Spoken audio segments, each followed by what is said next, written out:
there's a reason for starting off today with the questions. You're together for 2 days.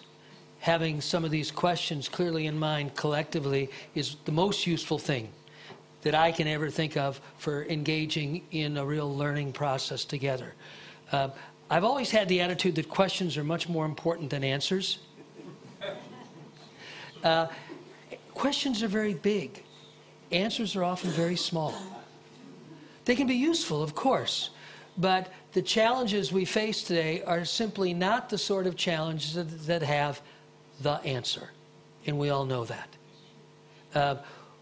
You may remember the book Small is Beautiful. It was a wonderful little book written by a Brit, an Englishman, and in the end of his life, he wrote a second book, which is quite lovely. It's even smaller than Small is Beautiful. I think it was about 70 pages long. And in it, he was reflecting on his learnings through his lifetime. And he said, you know, I've come to the conclusion there's 2 types of problems we encounter in life.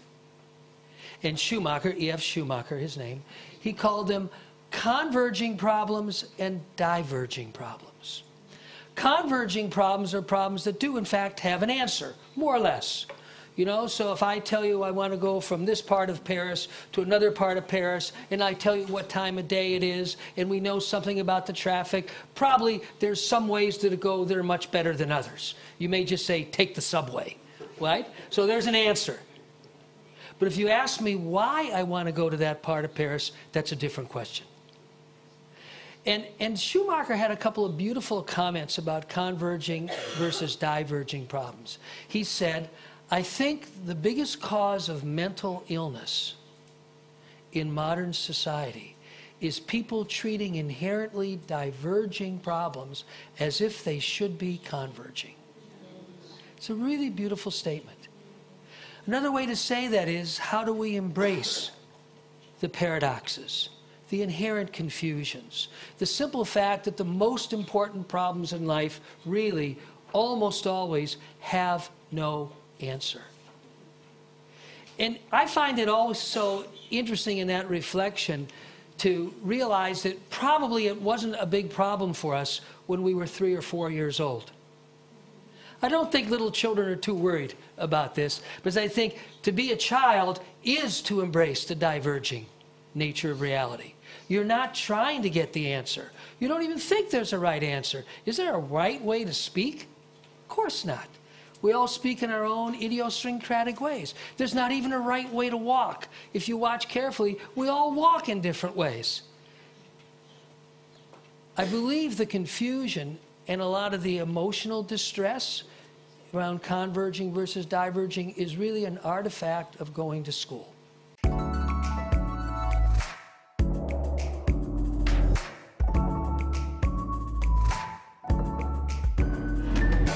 And this comes back to that question which I really think is always important, the question of words. Now, I'll speak, of course, as an English speaker in America. And I realize that the language constraints are always different, and it's quite a particular problem here in France. I know that because people have told me for years. But the word learning in English is often not a very good word either. And the reason is people immediately hear the word learning, they think schoolroom. And you have asked groups many, many times, what's the first picture that pops into your head when you hear the word learning? And they say school. And then I say, well, what emotions come with that picture? Fear, particularly performance anxiety. Do I have the right answer? I don't raise my hand unless I'm certain I have the right answer, right? You notice when you set up a room, almost never does anybody sit in the front row. They always sit in the back. Usually what we do, we set up a room, and there's at the end of everybody just coming in, maybe there's a whole row empty in the front, and then we just take those chairs away.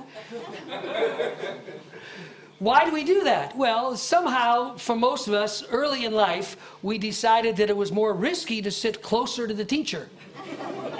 Right? So the word learning, I mean, words are never perfect. I mean, it's always a challenge.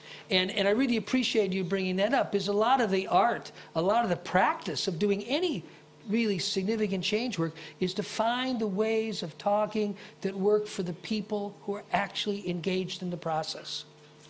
So even though the problems are a little different, I know, we still have a problem with learning in the English language, not just the French language.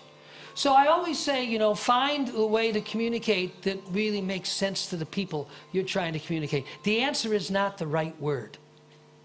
The answer lies in what allows us to communicate. So the kinds of questions that we find are always useful for practitioners, managers, teachers, you know, people on the front lines of organizations who actually have to get something done, who aren't just experts or professors or consultants, are words like, what do you want to accomplish?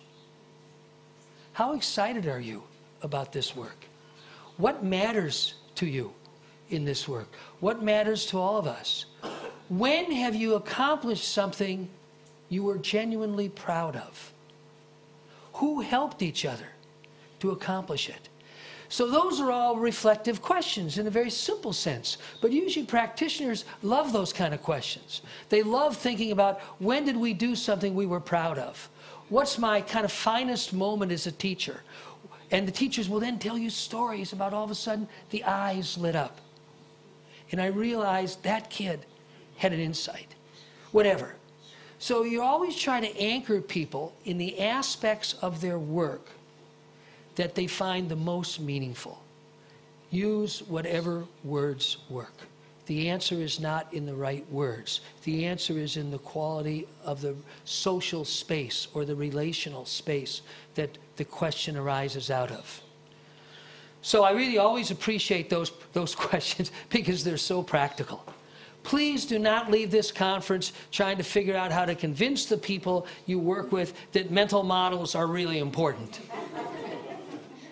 In turn, let them think about when they learned something that they realized they were assuming this, but reality was often like this, and they really discovered something that allowed them to be more effective.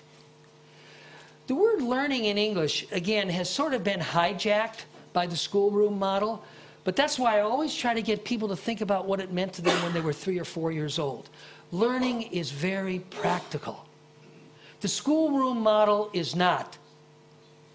But I guarantee you, you wanted to ride a bicycle at some point in time, and it was really practical. It wasn't intellectual, it wasn't philosophical. You wanted to be able to ride your bike. So all learning, real learning processes are driven by the aspirations of a learner to be able to do something they couldn't do before. Again, you have to throw out school. School is a very distorted model. Now, in some cultures, it's even more central than in others. I mean, it's a problem in all of our cultures. So you have to sort that out for yourself as someone who works and lives in France, if that's the culture you primarily operate in. But just be aware that the words will get hijacked by this association with school. The other thing that's really always important to stay grounded in is, what are people trying to accomplish now? The simplest definition of learning we've used for a long, long time is very simply enhancing my capacity or our capacity to produce outcomes we want to produce now. See, that anchors it in the pragmatic dimension, which is very, very important. There's really two core dimensions of all learning. One is pragmatic and the other is meaning. And whenever you're talking with people, you kind of go back and forth between these two. The pragmatic is very important in terms of really getting grounded at the level of motivation. Why does this matter? What are we trying to accomplish? But usually, when you just focus on the pragmatic, you get a mix of what people really want to accomplish and what they think they're supposed to accomplish. So that's the problem with the pragmatic. A lot of times our pragmatic goals are those our managers have told us. Well, we know we need to hit these targets. We're not really sure why these targets are important to us, but we've been told that. So that's why I say we always kind of go back and forth between the pragmatic dimension and the dimension of meaning. And meaning is just basically, is it important to me? Why is it important to me? Why would we spend all this effort trying to do something that really isn't that important? And the answer to that question we all know, sadly, is people don't spend that much effort. They do as little as they need to reach the goals their managers tell them and to look as they think they're supposed to look. So the level of genuine engagement is often very low in many work settings. There have been a lot of surveys in the United States, I think there are similar surveys all around the world, of the relatively low level of engagement of many people in their work. This is tragic. The most basic reason it's tragic is much of our life is in our work. Not all of our life, of course, but if you look at the number of hours in a week, why would anybody choose to be wasting, 30, 40, 50 or more hours a week doing anything that doesn't really mean something to them? The word work, now I don't know, I know a little bit in Spanish, so I'm guessing maybe it's somewhat similar in French. But in English language, it has two very different meanings. And they're traced to two Latin terms, homo faber and homo ludens. So the ludens part is the effort. But the faber, as in the English fabricate or build, is the building. So it's interesting, you could even find in the use of the English word work, two very different uses. One has to do with my job, so to speak, but the other has to do with my purpose. What am I here to do? What's the nature of my work? That's a very different question than what's my job. Obviously, one very, very simple way to really summarize all the efforts and all this learning organization stuff is, how do you bring them together? How does my job become something that matters to me? How does it become something I will tell my kids about? Because it just has that kind of meaning. It's the key to all motivation and all effort and all those creativity sort of things.